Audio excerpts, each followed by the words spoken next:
হবে।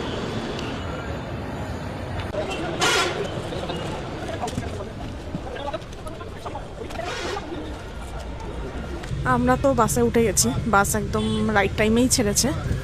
বাসের যে গেট দেওয়া হয়েছিল, প্রথমে টিকিটে দিয়েছিল 5960 প্ল্যাটফর্ম নম্বর, তো সেই প্ল্যাটফর্মে দেয়নি। প্ল্যাটফর্ম কিন্তু চেঞ্জ হতে পারে, আপনাদের যে বাসের কন্ট্যাক্ট নাম্বার দেবে সেই কন্ট্যাক্ট নাম্বারে কন্ট্যাক্ট করে আপনারা কিন্তু একটু জিজ্ঞেস করে নেবেন কোন প্ল্যাটফর্মে দেবে, কারণ এখানে এত বাস আসছে, যদি ওখানে জায়গা না থাকে বাসকে অন্য প্ল্যাটফর্মে দাঁড়াতেই হবে। আমাদের সিট হচ্ছে 7 আর 8 সামনেই আছে। বাসে টোটাল 53 সিটস রয়েছে। সিটগুলো কিন্তু বেশ কমফোর্টেবল, বেশ অনেকটাই রেকলাইন হবে। তো যেহেতু স্লিপার বাস নয়, হিমাচলে স্লিপার বাস নেই কিছুই, তো এই রেকলাইন সিটে কিন্তু আপনাদের সেরকম কিছু অসুবিধা হবে না। এবার বলি লেগ রুমটা আপনাদের একটু দেখাই।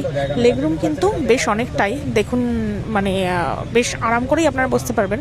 আর নিচের দিকেও কিন্তু এই জায়গাটা উঠবে, মানে আপনাদের পা ছড়িয়ে বসতে কোনো অসুবিধাই হবে না। আর ছোটোখাটো ব্যাগগুলো আপনারা আপনাদের সঙ্গে রাখতে পারবেন। বাসে রয়েছে এমার্জেন্সি এক্সিট, দুদিকেই রয়েছে এমার্জেন্সি এক্সিট, সিসিটিভি ক্যামেরা রয়েছে। আচ্ছা, এই উপরে এগুলো নাইট ল্যাম্প রয়েছে, ফার্স্ট এইড কিট রয়েছে বাসের মধ্যে। আর যেটা হচ্ছে আপনারা আপনাদের সঙ্গে যে ব্যাগ রাখবেন, ব্যাগ চেষ্টা করবেন বেশি ভেতরে ঢুকিয়ে দেওয়ার, কারণ এই যে উপরে কেবিনের জায়গাটা আছে এখানে কিন্তু খুব ছোট ব্যাগ ছাড়া রাখতে পারবেন না। আর ব্ল্যাঙ্কেট দিয়ে দিয়েছে, প্রত্যেকটা সিটে ব্ল্যাঙ্কেট আছে, উপরেই ব্ল্যাঙ্কেট ছিল, আমরা নামিয়ে নিয়েছি।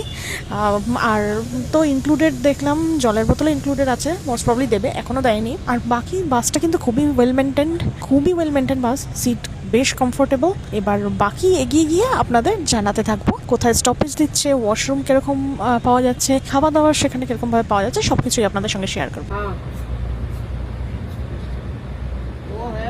10:30 এখন আমরা মুরথাল ক্রস করে সামালখা নামে প্রথম ব্রেক। জায়গাটার নাম হচ্ছে 70 মাইলস্টোন। সামনেই আমাদের বাস দাঁড়িয়ে আছে, 0.5 ঘন্টার একটা ব্রেক। এরপরে এখান থেকে 0.5 ঘন্টা পরে রওনা হয়ে আমরা পৌঁছাবো চণ্ডীগড়। সেখান থেকে আবার কয়েকজনের পিক আপ আছে, তারপর আবার আমরা রওনা দেবো। কোন কোন রুটে এই বাসটা আমাদের নিয়ে যাচ্ছে এই সব কিছুই আপনাদেরকে জানাবো। তো যেমন বলেছিলাম 0.5 ঘন্টার একটা ব্রেক ছিল, এখন 11:06 বাজে বাস স্টার্ট দিয়ে দিয়েছে। এরই মধ্যে বাসের রুটটা একটু আপনাদের সঙ্গে একটু ডিসকাস করে নিই। আইএসবিটি থেকে ছাড়ার পর এই বাসটার আরেকটা যে বোর্ডিং পয়েন্ট থাকে সেটা হচ্ছে মজনুকা টিলার ঠিক অপোজিটেই ইন্ডিয়ান অয়েল পাম্পের সামনে থেকে এর নেক্সট বোর্ডিংটা হয়। আর বাসটা যে রুটে যায় সেই রুটগুলো হলো